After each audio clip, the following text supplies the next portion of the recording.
It said everything happens for a reason, but maybe everything happens for a Reese's. Take noise-canceling headphones. Do they block hearing to heighten taste? That sound seems to show everything happens for a Reese's. This podcast is brought to you by Colgate Total.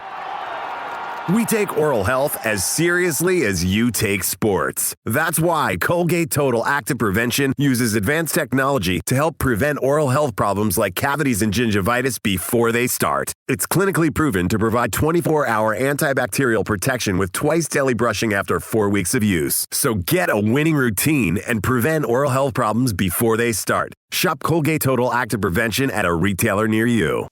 Twinsies! Same jersey! Yeah, baby! USA! USA! USA! Where'd you watch the game? What'd you do for the game? Yeah, dude, I was up in New York watching it, man. Just, nice! Yeah, catching it. Me and Tay watched the entire game, man, and it's just so epic, man. When from the first drop of the puck, man, that game was nonstop action and just had me at the edge of my seat at 8:05 in the morning. Or 8:10 in the morning, whenever it was, man. Loved every bit of it, man. It was Big Ed Kelsey's birthday. Shout out to Big Ed. That's right. Making another gold on Big Ed's birthday. Hell yeah, man. What more fitting for the big guy on his birthday? And so we gave him a shout and talked to him a little bit during the game, and just exploded when I saw old Jack Hughes fucking put it right between the legs, man. How about a nice 5-hole? Nice little Lloyd Christmas look-alike rendition with the teeth. Oh, dude, he did. Yeah, he had the chipped tooth, man. High stick earlier. Golly. It looked like he had lost that tooth once or twice before. They crushed it. USA was so much fun to watch throughout the entire tournament, man. That semifinal game that you went to, I'm sure we'll get it to in the rundown, but absolutely Slovakia. epic. Yeah. And beat our Slovakian heritage. We're not Slovakian. We are Slovenian. What, Croatian? We're Croatian. I think there's some Slovenian on mom's side too. Is there? Yeah. Slavs. Oh, I didn't know that. You got a little Slav in us. I mean, it's all like Balkan territory, I believe. Yeah. I think there's a little Czechy as well. Czechy? I think we're a little Czechoslovakian. We definitely got some Eastern European bank fucking heritage. I've seen some like Slavic area people that I'm like, yeah, they kind of look like dude, you put a babushka on or those fucking furry things on, man. You would fucking fit right into Russia. You got the eyebrows. I got the eyebrows. Are Russians known for thick eyebrows? I think Russians that's are known. More like, which Russians are you thinking of? It is a very big country. No, dude, it's an epic game. Shout out to Canada too, man. Obviously that team is so fucking stacked. I've never seen that many close calls not go in for a team. Helly Beers, man. It's wild. Helly Beers, my fucking guy. Yeah, he played a hell of a game. The defenseman, I forget who it was in the net. He was stopping shots. It was crazy. Sometimes the force is just with you, man. There is just something about hockey, whether it's playoff hockey or national hockey, when guys are like going all out, it's just the most fun sport to watch on the planet. Bro, that was a fucking intense game from the start. How much the fucking puck was moving. It was like, there were a few passes. I was just like, how the fuck did he even know the guy was over there? You know what I mean? Right. It was like the puck was moving so goddamn quick. Those guys on both teams, those guys are like so in sync, man. Well, USA. Yeah, we should probably start this thing, huh? Hockey capital of the world. I mean, dude, we're men's and women's gold medal, best country on the planet in hockey. I don't want to hear any. Yeah. I don't want to hear any arguments. I know you guys had a lot of shots on goals and put up a hell of a performance. And got to get back on defense, man. Most important person, goaltender. Most important person. You know what I'm saying? Helly Beers. If the Chiefs didn't have Patrick Mahomes, I don't know how many Super Bowls they win, but they have Patrick Mahomes. Hey. We're not playing hypotheticals here. Welcome back to New Heights, ladies and gentlemen, boys and girls, a Wondery show brought to you by Expedia, the one place you go to go places. That's right, the place you go to places. We are your hosts. I'm Travis Kelsey, my big brother Jason Kelsey out of the U.S. of A., Cleveland Heights, Ohio, and University of Cincinnati alum. Shout out to the Bearcats taking down the fucking Jayhawks at Allen Fieldhouse. I've been there a few times. Not an easy place to play. But shout out to the Cats, man. Keep making a fucking run, boys. Yeah, Keep making a fucking run, boys. Got about 4 or 5 games left in the Big East, and I'm dialed in. I'm watching every one of them. Especially got my eye on those BYU Cougars we got to play coming up. To all you Cougars that are in the Kansas City Chiefs building, I'm talking to you, Big Red. We're coming for you.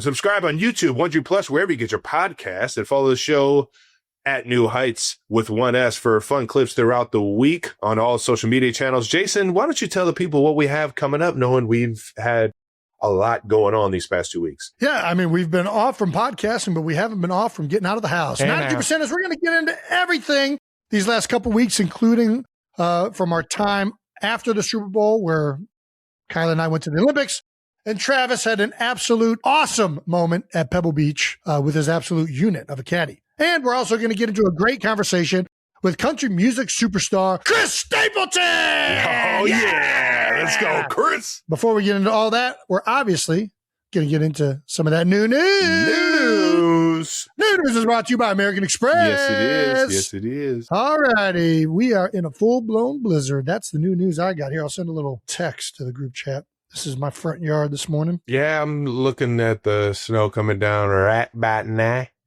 Yeah, they weren't lying. I'm up on the East Coast right now, and it's coming down. Plentiful. It is coming down right now, and I fucking love it, man. When you haven't seen snowfall in a while, and like it get heavy and just turn the entire place white and bright. Yep. It is just so magical. It looks gorgeous. Hard to get around if the city isn't taking care of it, but it is beautiful. That's my problem, is that we have seen snow for a while now. It hasn't been missing for those of us in Philadelphia. So I'm kind of over the snow. I'm not gonna lie. It looks gorgeous. Love looking at it.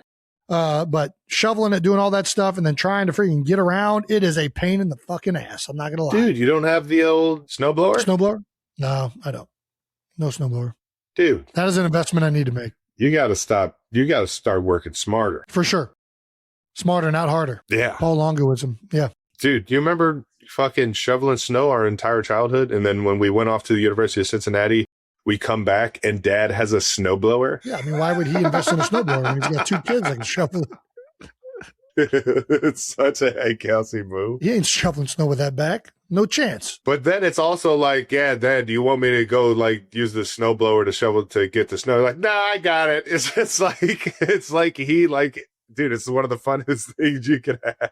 I'm pro manual labor for kids. Yeah, no, 100%. You appreciate it when you're the one doing it, and then you get to tell another fucking kid to do it. Oh, I can't wait. We also dropped some film breakdown for Eagles fans wondering what to expect from new offensive coordinator Sean Mannion. Ooh, that's right. I saw that, Jason. That was a pretty good breakdown. It wasn't bad. Hitches left and right. Hitches all over the field. It wasn't as organized as I would have liked it to be, but I think it turned out great. Aaron did a fantastic job. Shout out to our producer, Aaron. I think we can do a lot more stuff like that. That can be really insightful. I'd love to do it with you, Trav, because I know you know a lot more about route concepts and the passing game. And yeah. I think there's a thirst for me learning a lot of that aspect of the game that I've never really known. So anyways, we had a lot of fun with this one. I'm excited about some of the things that come with Sean Mannion. We had some comments we were going to go through. I love this. We need more of this from Jason. It brings in his knowledge, and genuinely, I really love watching film. Ooh, okay. It is fun to watch film. It is fun to watch film. You know what film also is? It's expensive as fuck. The NFL is, they're not fucking around. They got the licensing rights to that shit, and they're making you pay for every fucking minute of it. Well, not every minute, but you do a lot, they're going to start charging you. And that's the one reason it's really difficult. We had another comment, laughed my ass off. Good one starting out the breakdown of a hitch plane. That was all intern Brandon's idea. Shout out to intern Brandon. Thought it was a awesome way to start it off. Who doesn't love a good hitch route? By everyone. You know when everybody runs a hitch? Are you asking what it's me called? When you do it? Yeah. So it's called spacing. You ever heard that? You ever heard that one being called in the huddle? Spacing concept? Yeah. Spacing concepts. Yeah. Soften off outside. You're ripping those guys all day. And then if it's press outside, then you go inside, and the inside guys kind of have to have like a nice little feel on where to find those zones, where to find those voids. You don't want to run to get covered. And that was a great job by, what was it, Messenberg or the tight end out of Green Bay, of finding that void on that arc release. Yeah. There we go. Love it. It was solid though. Solid stuff though. And I thought it was a great timing on the hitches. Jason sounded like a man who would be a great addition to the coaching staff in the offensive line room. Yeah, he would. Jason is 100% a coach in the offensive line room. The Eagles just don't pay him. I wish I had time to do more stuff like that. I really think it would be fun. But those coaches, as we saw with Mike McDonald, they spend a lot of time in the offices. And a whole lot of time. That is something that I don't have that much of a desire to do. Well, it was awesome to see you break down some film. I know I had some fun with it, but I'm sure the 92%ers would love to have an input on what we should break down next, like whose film we should break down next. We want your guys' suggestions, so please throw some suggestions out there. And do we have a segment name? Have we named this segment yet? We got some. We got no some segment name. We got some comments underneath the post that we already put out there of you breaking down the film from Allison Rose Barnum. All 22 with the 92. Ooh, not a bad one. Not bad at all. I like this one a little bit more though. Joe Courtney 13. X's and Bros. It's not a bad one at all. That was pretty good. One. We got one more from WikiWall, or the obvious Kel, see what I did there? Or Kel, see what they did there. Sorry about that. I can't read, but that was a solid one, and I just like his profile pic of AI with the fro. I think maybe you would just throw that out to the suggestions as well. How about it, 92%ers? Oh, that's Mike Wallace? Yeah, apparently. Like the Mike Wallace? Like wide receiver Mike Wallace? No. Mike Wallace is in the main producer I have on my individual stuff. Oh, that Mike Wallace. Yeah. That'll be very nice of humbling Mike. Anyway, shout out to Mike. Mike did a great job with the bobsled video that came out this past week. Shout out to Mike and Joey. I can't wait to get into that. We're going to get into that in a second. That was fantastic. Yeah. Also, this Friday, dropping some bonus content. The Heights Hotline. Off topic, off season. How about it? Got some great voicemails from the 92%ers that you guys are going to hear us answer, and available on YouTube, Wondery Plus, and wherever you get your podcast this Friday. So make sure you check that one out. Once again, new news is brought to you by American Express. Let's keep it moving to Out of the House. Brought to you by Pepsi. Oh, man, I should have worn my Pepsi hat. Ed Kelsey favorite. Rocking all the fucking USA gear because we're champions. Did you know that Norway was that fucking far ahead of everyone? Why are you saying Norway? What do you? Is it not Norway? What do you mean? Don't they have like the fucking most golds of everyone? Oh, you're talking about in the Olympics. I did not know that, but I mean, Norway's always up there because they came into it with 70 more medals than us. They came into it? Yeah. Like all-time medals? Yeah. I mean, listen, there's not a lot to do up there in Norway other than freaking skiing. Cross-country skiing is just how you train. That's hiking. That's just going to work. Yeah. Exactly. I was watching the Olympics nonstop, and you were at them, so you didn't see a lot of the broadcast. But in between, they were showing why Norway is like always like one of the best in the Winter Games, and they said they call it the Norway. It's the way of Norway, and they said they get them on skis and skates and get them down the slopes and into the games when they're real young. It's like their way of like competing in a lot of ways. Right. So yeah, either way, let's keep this thing moving. USA won gold in hockey, and men's and women's. That's all I care about. Out of the House is brought to you by Pepsi. Before we get to the Jason and Kylie in Italy, don't forget Kai. Tell us about your time with the bobsled team, Jason, out in Utah. Dude, it was awesome.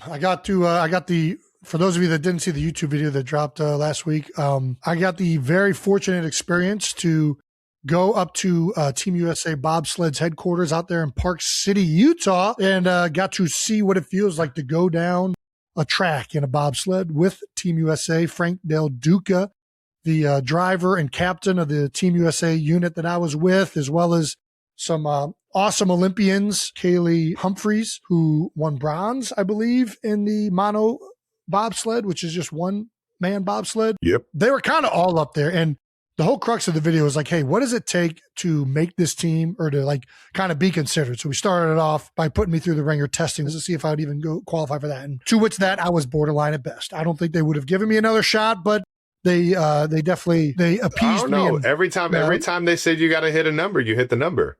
Yeah, but I was also way below what they would like at those numbers. Oh, okay. All right. Well, they said between on the would you run a 20 or a 40? It was a 30-meter sprint, so it's like a little bit less than a 40. It was like 30 whatever yards. And you ran that at 3.9, and it looked like you were jogging. It didn't look like you were It was sprinting. a 3.9. I definitely can do better than that. And but it was why didn't you? It was the vertical jump test that was really the telltale sign. The 30? The 30 didn't count at your weight and your power? I don't know. Here's the thing. They did say, so after we got done with this, we did what I really wanted to do, which was to see how these guys train. So we got on the dry land sled up top and we started working on pushing, getting into the sled, how they get out of the break, the cadence. They use a cadence to know when to time it up so they all hit the sled in unison. It was awesome. It was a blast learning all the different techniques and whatnot. I would love to do this more. I mean, it was a humbling experience, but they did say you're coming off with some power. Definitely coming off with some power. We know if there's anything Jason Kills has got, it's the power. I think it would be a lot of fun to do it more and to actually, they wouldn't let me push and do it on the ice for liability concerns. You have to be better, I think, on dry land and really go at it, jumping into the thing first before they let you do it on ice. They didn't have a fucking waiver? They had some waivers, but there were also 3 people. I mean, one of the sleds in the video, the driver didn't make it in there. So they're like, yeah, we're not doing that with you. But they did say, if you want to come up to the track in Lake Placid, the indoor, we'll let you potentially try and push it and jump in. So maybe that's a future video in the making, because I would like to see that full experience. But it is the timing required, the athleticism that these guys have. All of these guys are former like athletes and usually big skills. Some of them are former lacrosse players. Most of them are former track runners. Most of them weigh anywhere from 225 to 250, somewhere in that ballpark range. I'd be really curious to see what it feels like. The problem is I'm really built to be a third or second guy, but you have to be running at full speed. That thing is moving already 21 miles an hour down the track. You got to be keeping up with it. Off the jump? Well, but by the time you're jumping in, that thing is moving 19, 21 miles an hour with all 4 of you pushing it. Man. So that was a big thing that was hard even on the back end of it. That's moving. They weren't even like really getting after it. It is hard to keep up with the back, especially if you're the last person to jump in, you can't slow that thing down. So you have to be running to keep up with it. So shout out to all those Olympic athletes that are doing that. They are world-class, explosive, top-end speed runners. I would be curious to see how a lot of linebackers and running backs would do. That feels like the best. Or tight ends. Little Travis Kelce moving on that thing. Come on. It sounds like I'm like a 19 to 20 mile an hour like top-end speed right now. And I don't know about... Once you start striding, you can get that thing going. You got them long legs.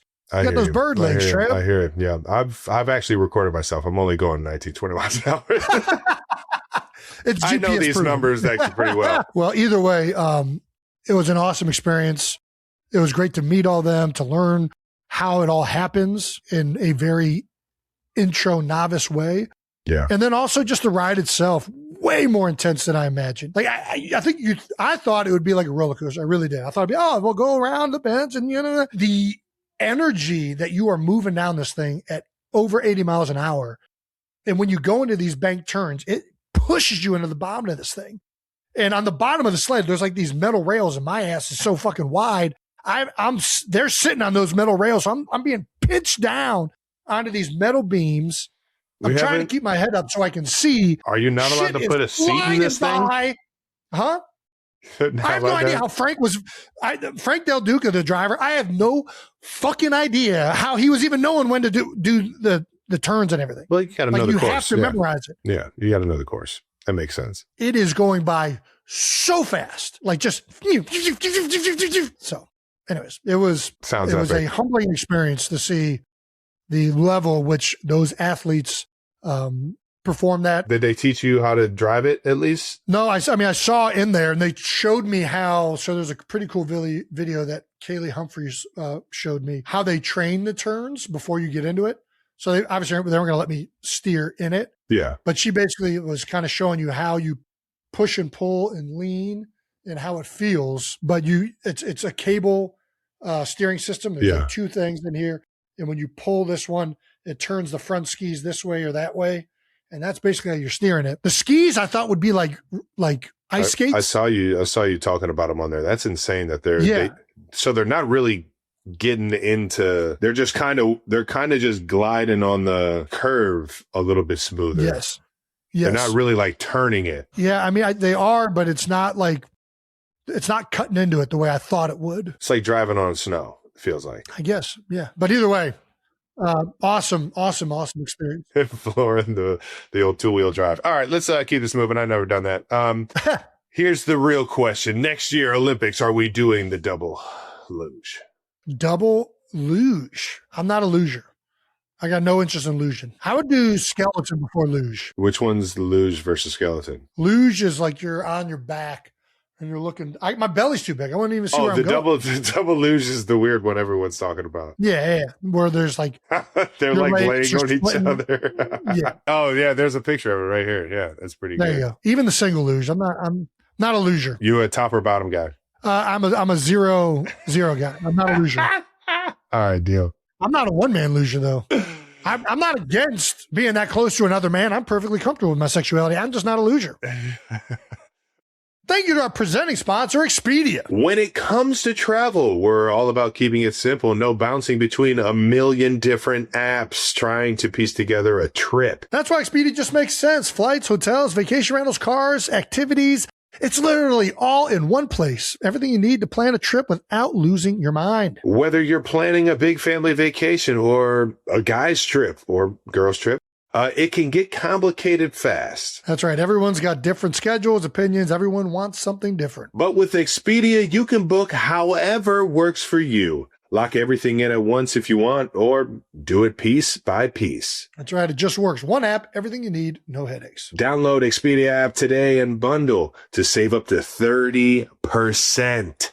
Oh, man. Members only. Savings vary. See site for details. Expedia, the one place you go to go places.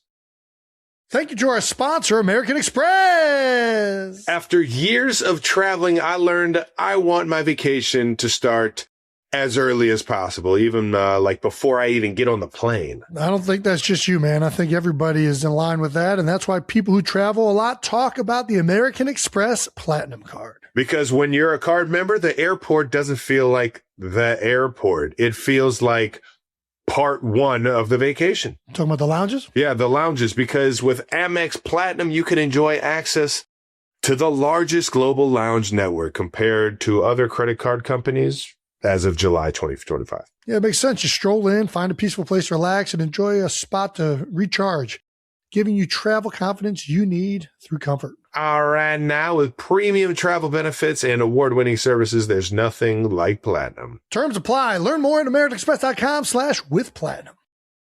Thank you to our partner, Claude. Ever notice how everyone just wants the quickest route these days? Always skimming for hot takes, the headline, and then they move on? Yeah, but that is not how we do it. Nope. Whether it is breaking down a game, figuring out a big decision, or going down a rabbit hole at midnight, the best ideas come through thinking them through. And that's what Claude is built for. That's right. It's from Anthropic, a company founded to help people think, not just keep you engaged in scrolling. Claude works through problems with you, pushes back when something doesn't hold up, and it also helps you get to the real answer. And get this. Claude has a new live sports functionality that shows real-time scores, standings, and player stats across all major leagues. Check it out at claude.ai/New Heights for problem solvers who keep thinking. Well, we know someone you're really, really comfortable with, and that's your wife. And CBS Olympics threw out there that Kylie, Kelsey, and her husband are supporting the USA women's hockey team. That's right. They made sure to call you the plus one is essentially it. You're the plus one, Jason. And sometimes being a plus one is the best feeling in the world. Kylie was there on behalf of NBC and YouTube. I really was just there to have fun and enjoy the Olympics. So I was 100%. This is the correct way to say it. And I thought it was hilarious. Hell yeah. I wanted to tell him like I prefer ball and chain.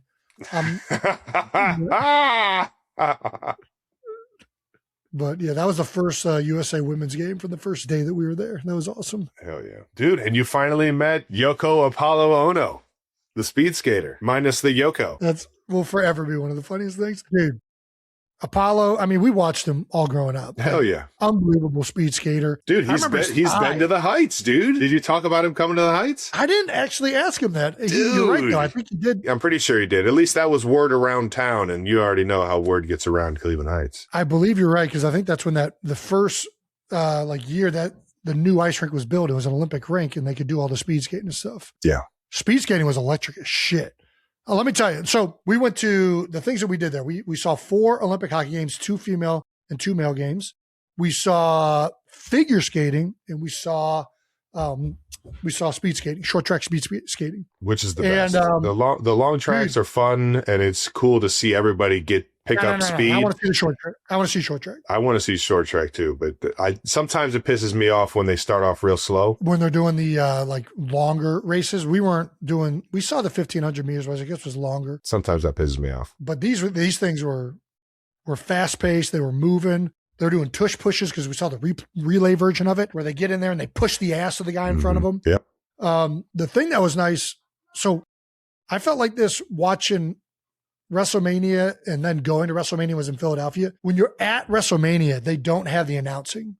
And you realize when you're in the venue, when you're just watching 2 guys wrestle, how much you need like the shit talking and you need Pat McAfee saying like, oh, off the top rope. Like unless you have that, like it's just not that fun to be at, in my opinion, in the venue, which I think wrestling needs to incorporate the announcing in the venue. I don't know how you got to figure that out, but it would make it so much more exciting. Yeah. I kind of felt the same way watching figure skating, if I'm not going to lie. Like I would have liked to have heard Tara Lipinski and Johnny Weir announcing it live. You know what I mean? Like you kind of, when you don't have that, especially someone that is kind of newer to the sport, you like hearing the excitement in the announcer's voice that they just did something difficult, they just nailed a routine, or like they just missed something. So in speed skating, bro, it is a goddamn party in that speed skating arena. That's awesome. It is like you're there for, there's DJs playing music. It's fast paced. There's bells ringing. It is high stakes action in the speed skating short track arena. I love it. That shit was fun as hell to be at. You got to see some women's hockey, like we said, and you got to meet the great Cleveland Heights native Laila Edwards. Best athlete out of Cleveland Heights. That's what she said on the other podcast, as I should say. Not going to lie, with Kylie Kelsey. And I'm just going to say, Laila, I've got 2 banners up in the Cleveland Heights hockey rink. I'm not sure how many banners you have. That's a young Travis Kelsey looking like as tall as all the adults on there. That's a hefty boy right there. There he is. Looks like I might have fucking got some teeth knocked out, or they just fell out at that age. Little squirt AA division champion. Don't forget the Bantam AA as well. Cleveland Suburban Hockey League champs right there. Two-time champs. I don't know. I haven't been back. I saw you were Mighty Might. You probably moved on to AAA before. She went to Barons real quick. Yeah, she went to the Baron team or maybe Phantom. Who knows which AAA team she played on. I think she went Barons. I think I looked it up before. Well, that was the closest AAA to Cleveland Heights, but I'll let you have it because you're the only one that have gold. So a little tip of the cap to you, Laila. That was awesome to see you go and get it. And I'll tell you what, man, she has a fucking shot. She was sniping multiple. She's ripping the wrist shot, dude. And she's setting up people in front for the tips. Hell yeah. She was very, very good throughout the Olympics and through the games. One of the things after talking to her, like, you realize she is from the Heights, man. There's just like this humbleness, but also like she's a great person and it comes across very apparent when you speak to her. We got a chance to meet that whole team. Kylie had 4 of the girls on after the game. They seemed like they were all just so close, man. That's what I was about to say. We hung out with them too after the men won gold in the little back room. They're a great team, man. They're tight knit. They're playing jokes on one another. Just so proud for all of them. And it's an incredible moment to win a gold medal. I can only imagine what that feels like, man. Especially in a team sport like that. You know, you got everybody in the United States watching. Yeah. Shout out to Laila one more time for bringing home some gold to not only the USA, but the old Heights, baby. Because you know how proud we all are once you grow up in the Heights. No doubt. Well, how much do you credit the women's hockey team of winning gold to Kylie turning around? She's going to do everything she can. She puts her superstitions first, yeah. And she's making me participate. What were you wearing in this? That is a hat that was sold exclusively for the Olympics. I believe it's actually a children's hat, but I was starting to put my pins around it, and it was like a flower. We were having a lot of fun, man. Canada got out to the quick lead, and it made it very stressful. Man, once you get into that elimination round, Dude, the refs in that game, I don't know what the fuck they were doing. And that was after Megan Keller's goal. Little dangle to the backhand underneath the blocker. So epic. It was so epic. It was a sick goal. But anyways, yeah, it was an electric game. And then obviously we got to see USA men dismantle Slovakia. It got 6-1, I believe. It got ugly. It was 5-0 real quick. And I was sitting with the Kachuk family. Nice. Keith Kachuk was over there on the end of it. Got to shake the hand of a fucking legend. That was awesome. That's so fucking cool, man. I was sitting next to Anthony Rizzo. Shout out to Riz. He let me know he was over by you, man. That's so fucking cool. You got to see all these guys up there, man. We were right by the Hughes family too. Jack Hughes, who had the golden goal for the U.S. in the gold medal game. Did you get a chance to meet the Hughes brothers? I don't think so. I saw Jack's dad and his mom, I think. I don't think I saw the brothers. Maybe I did. Absolutely electric. Do the Olympics need to sell larger beers, Jason? Do they need larger beers? Because this beer looks like it's like a beer shot. We can't talk too much shit. These are the exact bottles Garage Beer's coming down the line, which are one of the reasons I've wanted to not do those bottles because I like the long neck. Oh, there's a little long neck in there. It's a little baby long neck. Well, that's what we're going with. That same exact shape, but it's going to look really stupid in our gigantic hands. Whenever I hold a beer can, everybody's like, man, that can is so small. It's like, no, it's actually a normal size can. What you want me to say? I do think the beers might have been a little bit smaller though. I couldn't tell. Either way, it looked hilarious. Are there any other highlights from the old Milan Olympics that we're missing, Jason? Best food you ate? Man, I can't pronounce any of the restaurants we went to, but we took the metro down into near the Duomo area, ate at a couple restaurants that Susie Schuster, Rich Eisen's wife, recommended some of these spots. Nice. We had some unbelievable food, but I did have a cheeseburger promptly once I got back to the United States. Man, I there's just something like, don't get me wrong, I love traveling, but I was like, man, all this pasta and everything is great, but I'm missing a cheeseburger, just French a fries burger right now. and fries, or some fucking American style fucking pizza. You know, there's nothing like an American style pizza. Well, I didn't mind the Italian pizza; it was very good. Had a pizza with anchovies on it. Oh, big anchovy guy now. I'm not. I usually hate anchovies, but this pizza was good. Nice. What else did we do? Saw the Duomo, which my God, have you ever seen that? Nope, I have no idea what you're talking about. Insane! It's this big church. That, I mean, it's just like breathtakingly ornate. I don't know if it's a Gothic. I don't know what, I guess the architecture style that it would be, but it's just, it's incredible. I don't even know how to describe it. Pictures do not do it justice. You see that thing in person, and it's just all stone carved out, fucking points and shit carved into it. It is fucking insane. But yeah, it was, Milan was gorgeous. I've seen that on pictures. You're hilarious. Yeah, I mean, dog ran onto a track, which dogs are always the star of the shows. Canada catching a bunch of heat for cheating, which, listen, you know my rule. If you ain't cheating, you ain't trying. Shout out to Canada. Just shout out to Canada. Got no problem. They didn't even get deduction. They got a slap on the wrist after the deal. I don't give a shit. I respect it. I like his reaction too. He knew he wasn't supposed to be doing it. They call him out. It's like, no, fuck you. What are you doing? Like, they just got to be fire with fire. Dude. Fuck that. Hell yeah, dude. Yeah. He's like, hey, fuck you. I didn't cheat. Knowing damn well he just cheated. I love it. You got to fucking meet force with force, baby. Man. Deny, deny, deny.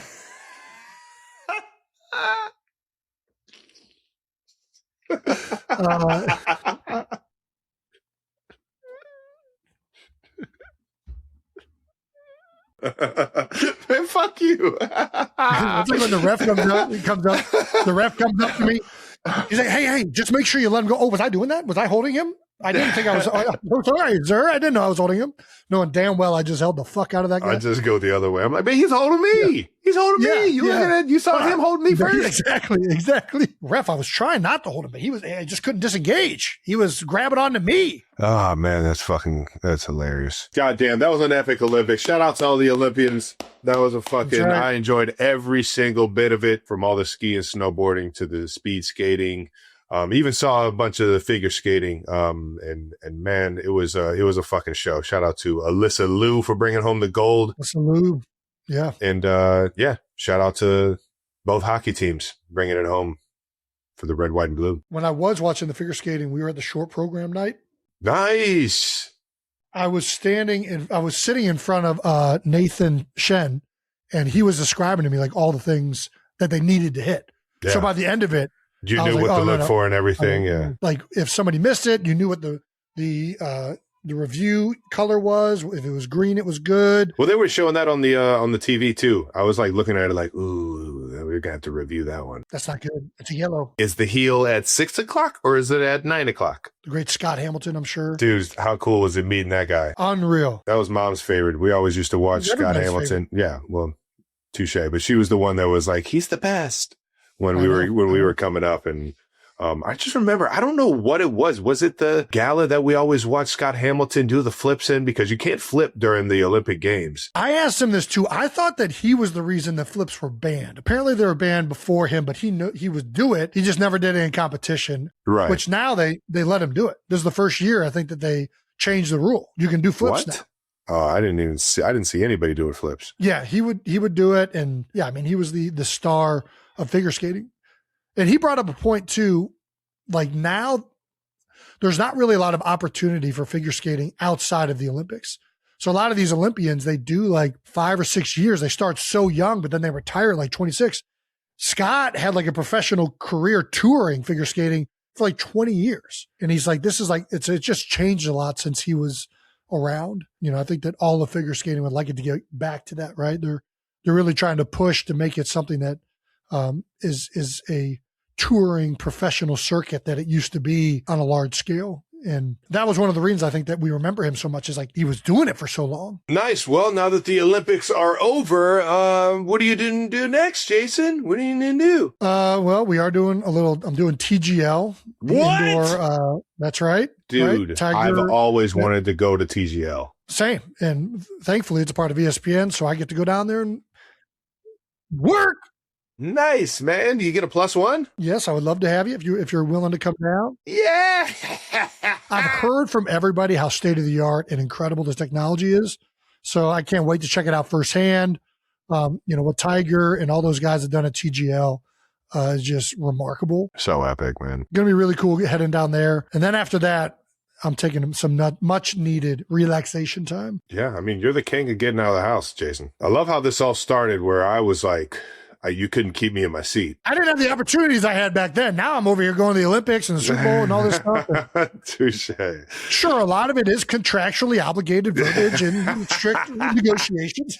Oh, no, I got to go to TGL. I mean, I live a very silly life where doing all this really fun, awesome stuff is also part of my job, right? And, it's a joy. I get to reconnect with hockey, which obviously we all love growing up. Do things with golf, which we've been fans of that sport for a long time. I mean, it's wild. It really is. Trav, let's talk about you. Oh, fuck. Little Pebble Beach Pro-Am. Yeah, dude. How was that? Pebble Beach is one of the most epic tournaments I've ever been to. I can't tell you how amazing it was, seeing that course, Pebble on the water. The first 2 days, they split courses. As the Pro-Am is going on as well. You play Spyglass one day and then play Pebble the other day. And it's just so well done, man. AT&T does a great job of bringing in, the best golfers in the world playing on some of the most beautiful golf courses.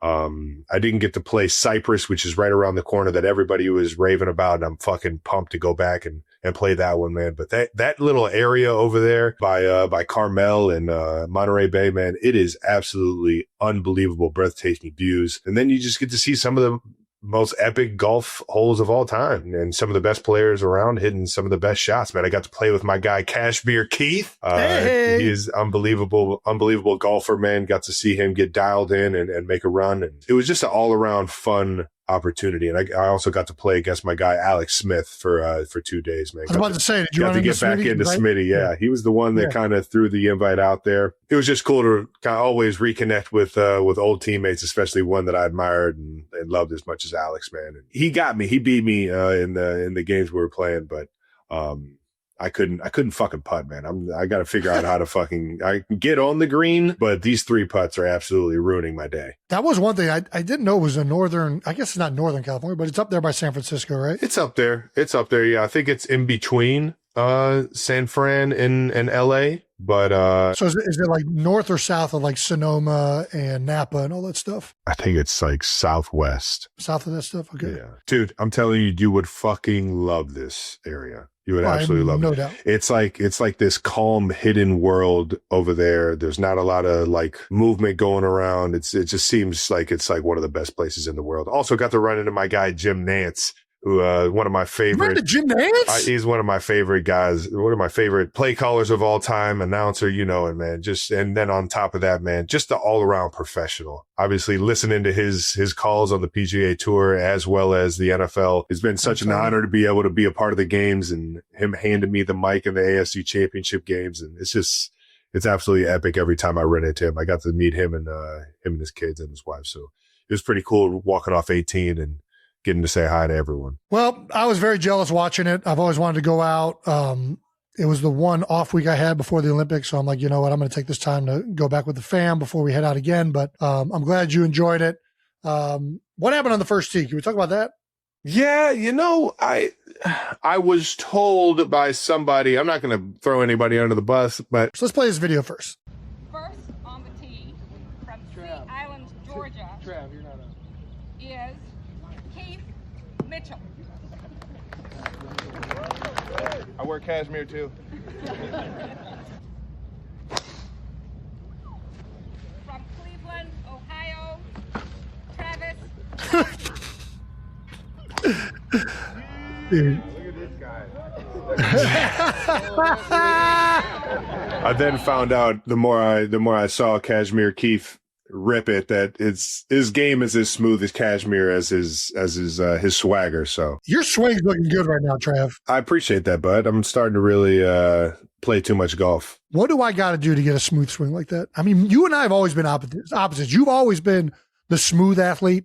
I've always been the like fucking tight wound, run through a brick wall with zero finesse. How do I get this? I think you gotta loosen up, and that's obviously the clear thing to say. But it seems like you're pretty wound up, like you want your muscles like firing at all times. Yes, and I like my muscles firing at certain times. When you loosen up, you get more on the backswing in terms of rotation. And then you can really start the like strength in the transition up top. I also get way too quick at the top because I do that. And, that's what happens with me. And I fucking yank the ball into the ocean. But, I will say losing a lot of weight will help you loosen up as well. Going the opposite. I was just in Italy, Travis. Dude, I got down to 250, I got down to 260 last off season. Felt really good about it. I am already back up to 285, dude. Dude, you're 85 already? Between the season and holidays, going on all these vacations and pasta and my quad getting torn so I can't run. It's been a bad stretch for your boy, but I'm going to get it down quick. We'll go right back down. 3 months dedication. I can be back down to 260, lickety split. Well, I believe it. And I think the more you watch yourself and start to figure out this golf world, the more you'll start to dial in those fundamentals that you need. When I try to like swing the club and I'm not really trying to step on it, I'm just kind of like letting it go up and then just kind of like bringing it down almost by my hip. I just feel like I really get in the pocket and it's consistent and it's replicable. Yeah. For some reason, I stray.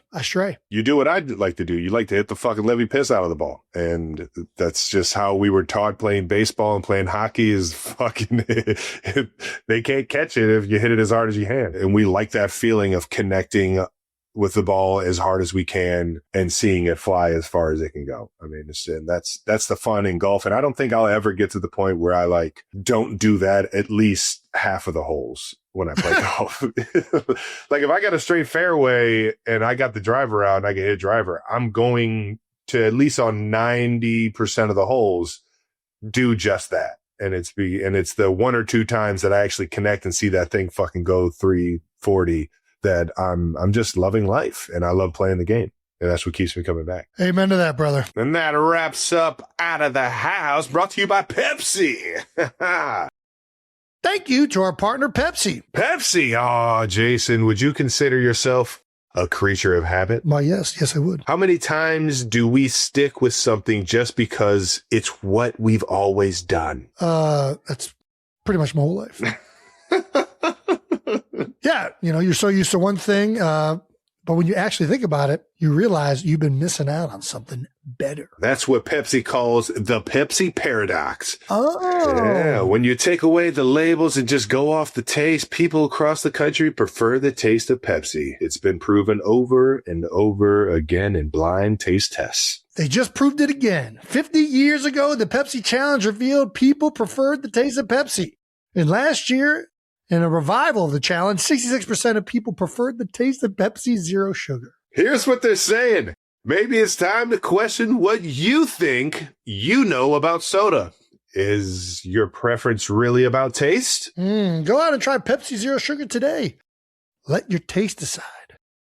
Thank you to our sponsor, Hill's Pet Nutrition. Ever wish you could trade places with your pet? Yeah, they don't work. They don't have to worry about deadlines and don't overthink things. They just do them. That's right. They're just living their life because they're dogs. But pet parents have to balance work, family, their health, and a million other things. This is all true, but going through life is even better with your pet. Especially when you're doing right by them and all their nutrition needs to give them a long, healthy life. That's where Hills comes in. Hills science-led nutrition helps you give more love than humanly possible. Their formulas are designed to support your pet's health, so you can focus on all the other things and moments like playtime, couch cuddles, and celebrating milestones together. Because you're only human. There's Hills. Find the right food at hillspet.com/science-does-more. Thank you to our sponsor, Allstate. Checking Allstate first could save you hundreds on car insurance. That's smart. Not checking, we're recording before starting the episode. Brandon, not smart. Happens a little more often than you think. Sometimes I'm so out of breath from screaming our guest intros, and then I have to do it again. Yeah, checking first is smart. So check Allstate first for a quote that could save you hundreds. You're in good hands with Allstate. Potential savings vary, subject to terms, conditions, and availability. Allstate North American Insurance Company and affiliates in Northbrook, Illinois. Let's get to our conversation with the old Chris Stapleton. This incredible conversation is brought to you by Claude. Also, fun game to play during this interview. See if you can tell when Chris's 121 proof whiskey hits us. Alrighty, our guest today is 6-foot songwriter, singer, and country music superstar from Staffordsville, Kentucky. That's right. Kentucky. 19-time Country Music Award winner, 12-time Grammy Award winner, including his most recent win for Best Solo Country Performance for Bad As I Used to Be. You know him from his hits like Tennessee Whiskey, White Horse, Parachute, Nobody to Blame, Broken Halos, and It Takes a Woman. 92%ers, please welcome the man that performed a national anthem so good it brought me to tears. All right now. The one and only Chris Stapleton! Yes, sir! How many people do you venture you've made cry just from singing the national anthem? At least 2. Well, I know 2. That's it. I haven't seen much statistics on that beyond that, but Yeah, it was an incredible performance, as only you could have done. Seriously. well, I appreciate that. Thank you. We were just talking to Julian Edelman about how much the national anthem, for some reason, especially in the Super Bowl, but it's like that moment that just like, even now going to a regular game, I still get goosebumps. Oh man, I'm getting goosebumps just thinking about it. Yeah, But it's like, this whole thing, everybody's together. They got the Jets going over. Yeah, it's a production and a it's heavy. Yeah, it's a unifying thing. Yeah. but you made it your own in like the most perfect way, dude. It was so fucking magical, man. It got me fucking fired up. I came out hot in that game. Got the photos from that one. Oh yeah, oh yeah, fucking epic, man. And it was some great TV editing too, I have to say. Of course. Where they caught you guys, The right moments, man. and all the aircraft carrier and all this stuff. So it was really great. She was awesome, man. Well, you're on basically a football podcast. You played some ball back in the day. Yeah, like 30 years ago. Oh, Time out, though. In high school. Listen, I know a ball. I did know a some ball research. player when I see one. Yeah. Look at that haircut right there. Dude, you already I know. did have a haircut too, yeah. You played Tim Couch in high school? I did. Yeah. That was the first football jersey I owned, actually. Well, actually, I take it back. I had a Jerome Bettis jersey first, and then Tim Couch was When the they brought the second. Yeah. Browns back, Okay, that was yeah. the number 1 pick. We played couch several times. How'd it go? We lost. Yeah. What positions you were playing? I was linebacker and Let's go. fullback. Middle, outside, where were you at? Yeah. Inside. Inside backer. Yeah. Heck That's yeah. awesome, man. Taking on Knock fullbacks out, man. and yeah. Looked like you had a little neck roll in there. You had that little cowboy. Those are those That's big just shoulder how big pads. those Those are fucking the- shoulder pads were back in the day. That's right. I love it. Who'd you grow up watching? Oh, I mean, I grew up in like Joe Montana, Jerry Rice era. That was kind of Oh, yeah. Dan Marino, those guys. Very fitting that we're out in San Fran. Yeah. Yeah.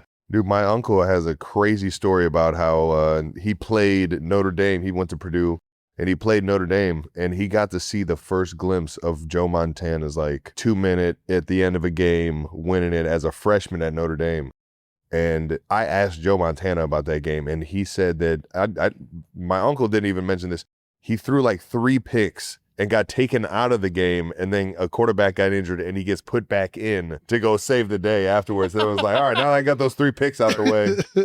I'm good to go, baby. Nobody remembers the picks if you win the game. You ain't lying. Before we continue, we've been told you have some gifts. I do. I brought some whiskey for you guys. Oh, hell yeah. Baby. There's that. Pass it on down. Is it okay if we open this right Oh, now? wait, we've got them swapped. Swap? Okay. Yeah, you go there. they're specific to you. Okay, got it. And how do we get lucky, dude? For We the got bug? gifts for Chris, right? Yeah. God damn it. I'm like, you're the first one that has ever came on the show with gifts, dude. Fuck yeah. Yeah, baby. Christmas in February. 62 personalized bottle. This is awesome. Woo! Travelers This with. happens every Christmas. He always opens them faster than me. Then we got some glasses, Dude, coaster. this is nice. You guys are the first people we've ever done that for, but we got an engraving machine. We just Oh, fuck yes. I don't even want to open it. Well, I have Jason, some you other stuff open we yours can and I'll drink it. Oh, that's the 90 proof. That's what we have been selling, but this is new coming out. This is 121 proof. 121. Right here. Those were the 90s. This Okay. is not out yet, but I brought this today. If you guys were up for it, we could open it together. Yeah. This is the first bottle that I will ever have opened of this and had with anybody. I am not turning that down for a second. Please. I'd be honored for you to. No. This has to be. You got to open that thing. Dude, this is so badass. This is awesome. There's some glasses in there too, I think. How long you been in the whiskey game? Oh, I guess it's a couple of years now. We've been doing that, but depends on what you call in the games. Making it and selling it, a couple of years. There we go. I'll just do like a tasting pour it first, and you guys. Nice, man. I might not have should have wrapped things. Dude, this is awesome, man. Are you kidding me? What are we calling the 121 proof? It's foolproof. Foolproof. It's Foolproof. just traveler foolproof. Love it. It'll be out very soon in limited quantities, but Oh, yeah. Ooh, that smells good. you guys ready to go? Cheers for the first one. Hell yeah, baby. Hell yeah. Get this thing going. Hell yeah. It's a sipper for me, but you guys do what you want with it.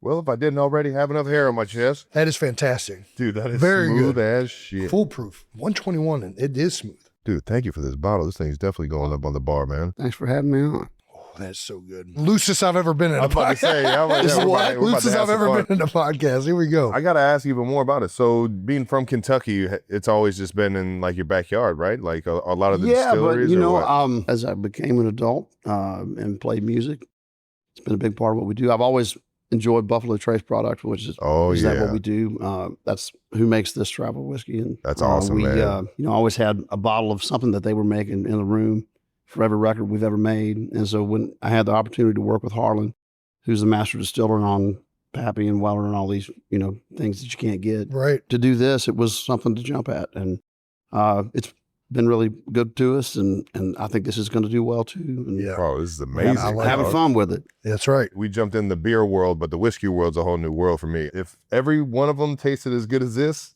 that bottle's going to be going real quick. Well, that's going to sneak up on you. It's 121, but the 90 would be I can feel it, already.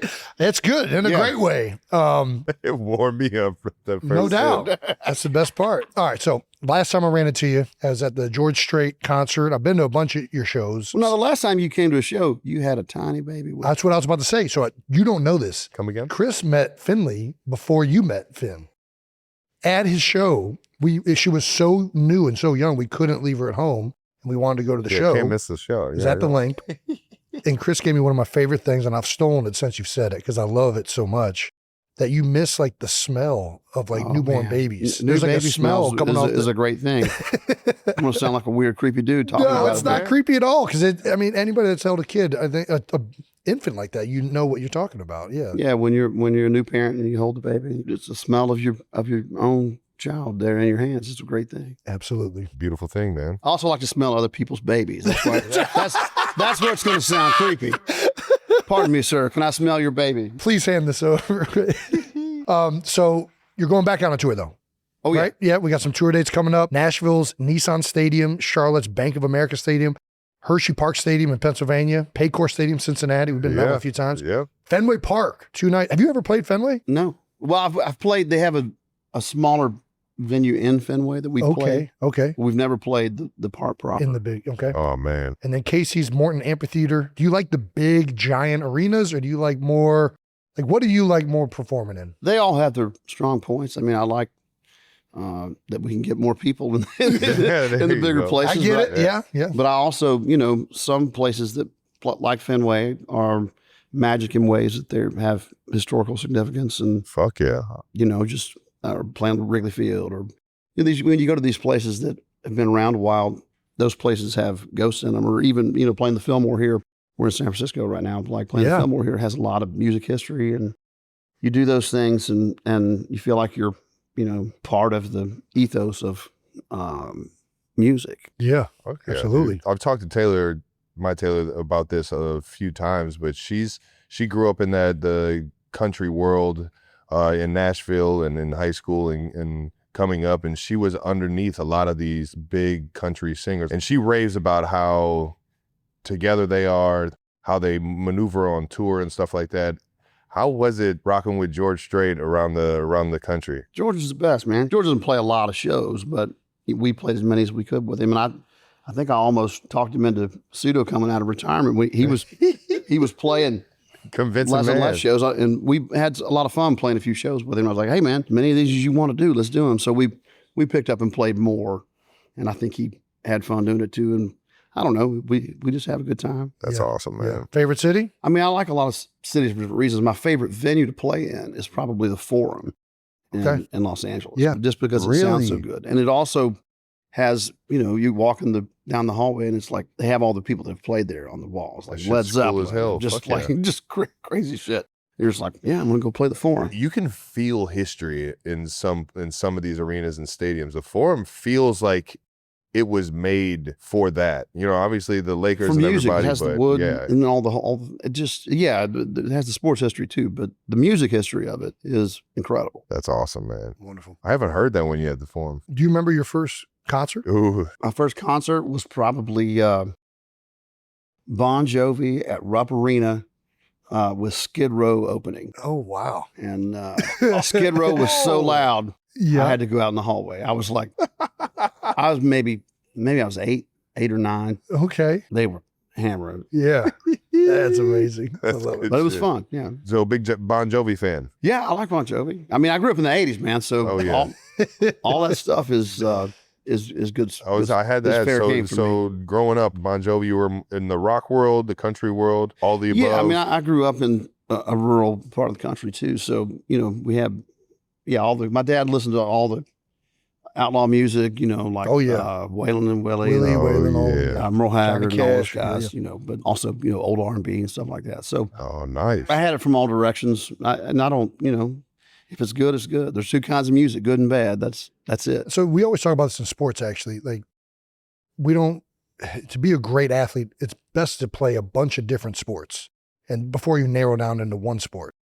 Do you think it's similar? Do you think playing and listening to all these forms of music and then narrowing down into like a specific genre makes you a better musician?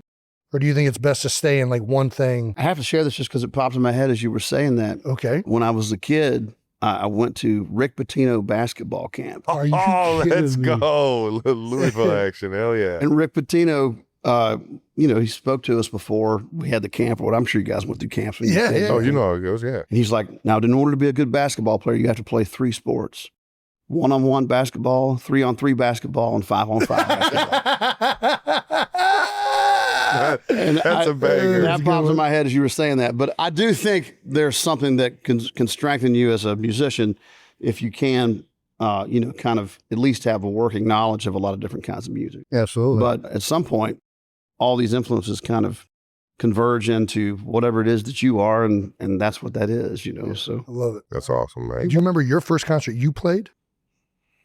I don't. No. I don't. Probably in church. Or that's not a concert. Like I used to sing in church. Yeah, no, growing up, I don't. but Yeah. A couple times in high school, I owned a PA, so we'd randomly get hired by somebody that needed a PA to open for them sometimes. Okay. Hell yeah. In high school, like it's hard to get people to take things seriously and like try to work as a band. And then you think you're going to go to college for a minute like me, and then you do that, and that doesn't work out for you. And I'm like, well, what am I going to do? And so you get random jobs driving trucks or delivering pizzas or whatever it is, and then until you find out what it is that you do. Yeah. So now I gotta ask you, got me going down a rabbit hole, dude. You were a pizza driver? I was not that high up on the totem pole. Still though. I was the guy. Have you ever been in a parking lot? I don't know if they did that. This is where you guys were from, but and you go into a store or something, you come back and there are coupons on your windshield. Oh yeah. Yeah, I was the guy that put the coupons on the windshield. Yeah. Nice, man. Running around in the parking lot, that's fucking gold, man. Basically, I mean, giving people money, essentially. I mean, That's right. Like Santa Claus. Like Robin Hood, man. This is sweet. What process of music making do you enjoy the most? Oh yeah. Writing, working out the sound and melody. I guess that all kind of goes in I the was same gonna thing. say, do you even Performing, like what's the best part? Oh, it's all part of one wheel. For me, I like it all when it's working. I'm frustrated by it all when it's not, but I do enjoy writing. But I don't do a lot of that anymore. I do enjoy going in the studio, and the studio is probably my favorite part. Okay. Nice. Really. Although I don't have any plans to go do much of that these days really either, but they all feed into each other, and it's not really a separate thing. Right. And you have to do all of them in order to, once again, be whatever it is that you are. Hell yeah. I just have to say this. The tiny desk of you and your wife was one of the most magical, like, tiny desks that I've seen. That's the closest thing I get during the season to seeing live music is like doing, like, just surfing on the web and watching everything like that. Like when you're in an intimate setting like that, like, does it change how you're performing? Or is it just kind of like take you back to like, just, I don't know, what I would assume is like the beginning stages of you and a guitar and just making. Well, we try to maintain that even, as we play larger venues. Like we still set up the same Oh yeah. on a big stage that we would set up in a club, or we don't change our setup.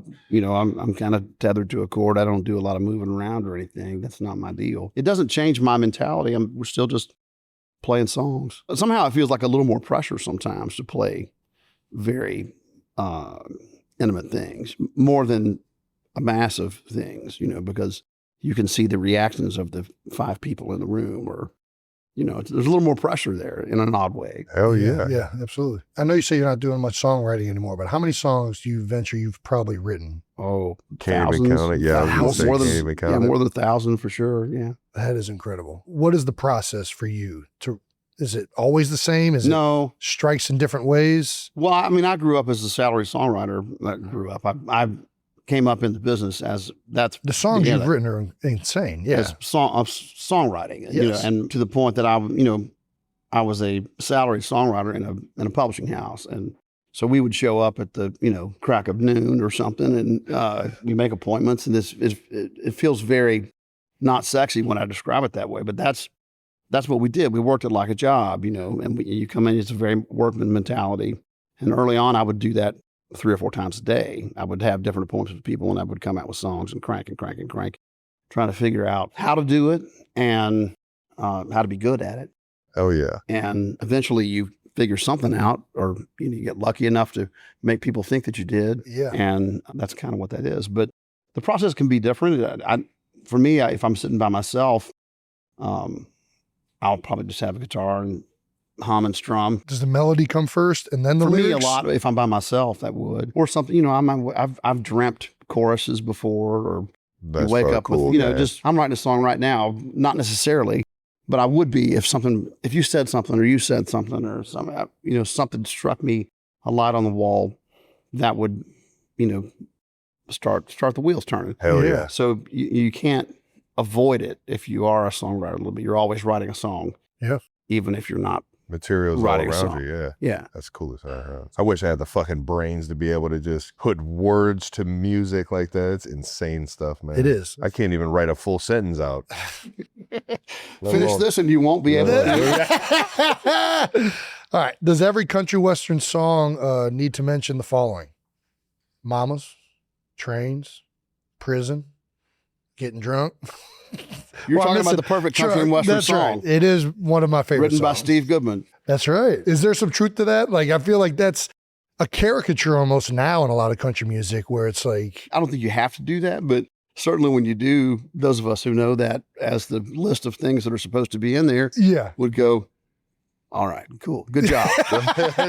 Cover the bases. Nice. Yeah. At this point in your career, do you go to places for like honest feedback from like where you're at, or do you I'm feel like I'm married to my wife, the who is biggest who is the most honest person. Shout out She'll to tell me Morgan. if something sucks immediately and she doesn't pull punches. That's the best, man. I don't need to go anywhere else for honest feedback. There you go. Coach is right there letting you know. That's awesome. Do you have any places you want to play that you haven't played yet? Ooh. I'm sure there are, but I don't know what they are. Have you ventured much out of the States in terms of We've played in Europe a little bit and Australia, but we have never been to South America to play. in terms of outside of the US? What was your most like accepting crowd? The ones that got the craziest? Oh, they've all been wonderful. Everybody in Europe's great, and Australians are great. Everybody's really nice to us, and Hell yeah. we don't do it that much. We don't, it might be 3 or 4 years before we do those kinds of things, and so people really show up. That's awesome. It's a really nice feeling to think that whatever you've done has crossed an ocean and gone to the other side of the world, Do you feel like for country music in general too, like those opportunities overseas are becoming more like the genre is growing? Like it feels like way bigger than it was when I was growing up. I do think that that's true. I mean, there's always been some element, particularly in Europe and Australia, has a very, kind of Australian country music scene of its own. Yeah. But yes, I think as a whole, there's probably more of a market for it than there ever has been. Like I was over in Ireland and this young kid was like caddying for us. He got in his car when he was leaving and he was blaring. I forget what the country song was, but it was one of mine, right? Exactly. It was Parachute. Yeah. So this is fantastic. Thank you. And you guys also have a car this year in NASCAR? Yeah, we have a car at the Daytona 500. This is the second year for it. Okay. It's a partnership with Junior Motorsports, which is Dale Earnhardt Jr. Fuck Heck yeah. And we're going to Daytona 500 again. There we Oh go. man. Is there a cooler pastime in any sport than what NASCAR was like originated from? Like running from the cops is the pastime of the sole sport. There's nothing tops Not that. just running from the cops, but bootlegging. Bootlegging, sorry, yes. Running from the Yeah, cops.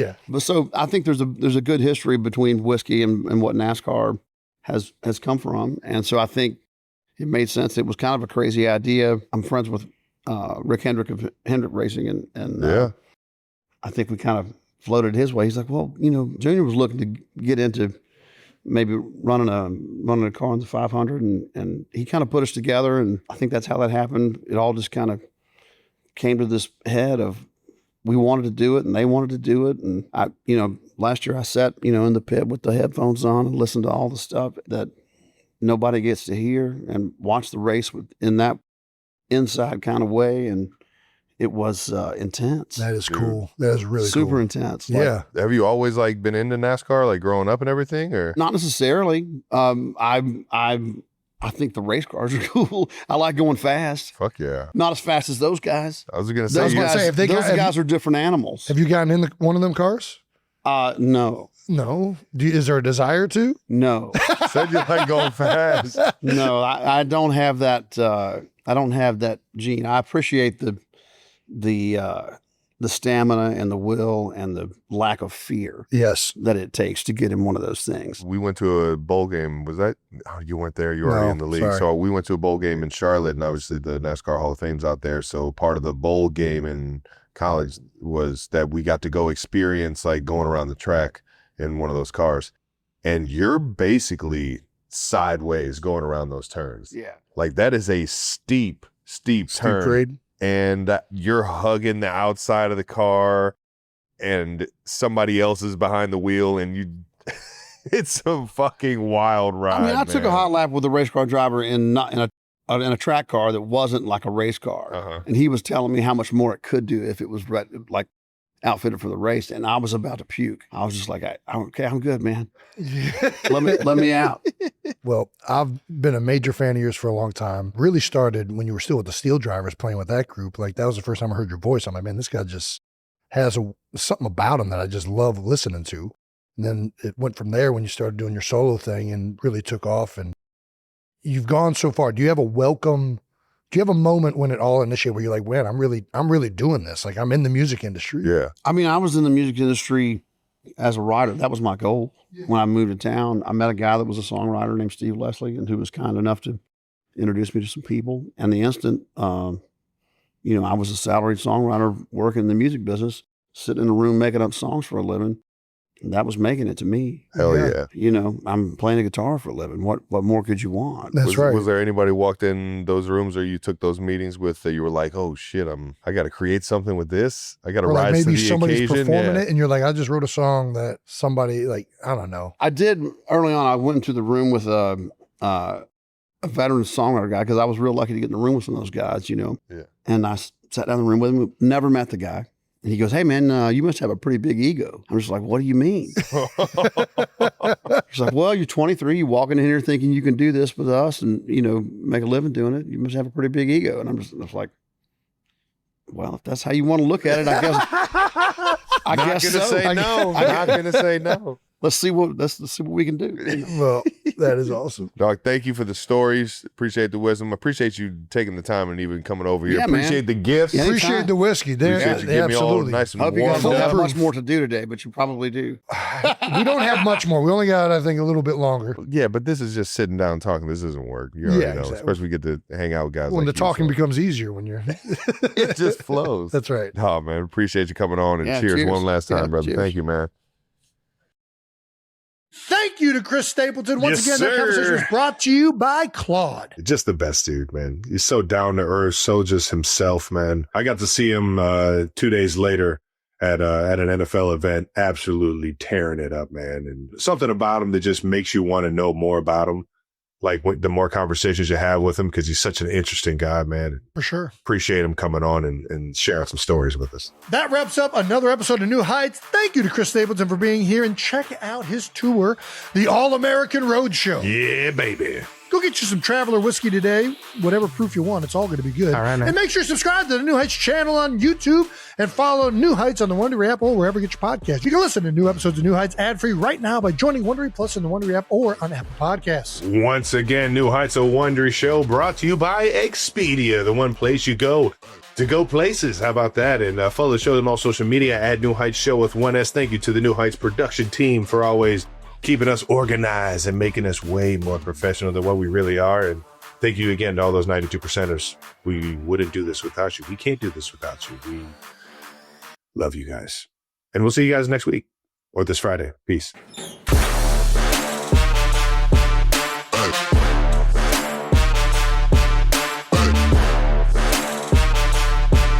We've been over here crushing beers for the past 3 hours, and we had one of those. I'm just sitting here like, dude, I got to tell you about this tiny desk you did, man. I don't know if you remember, but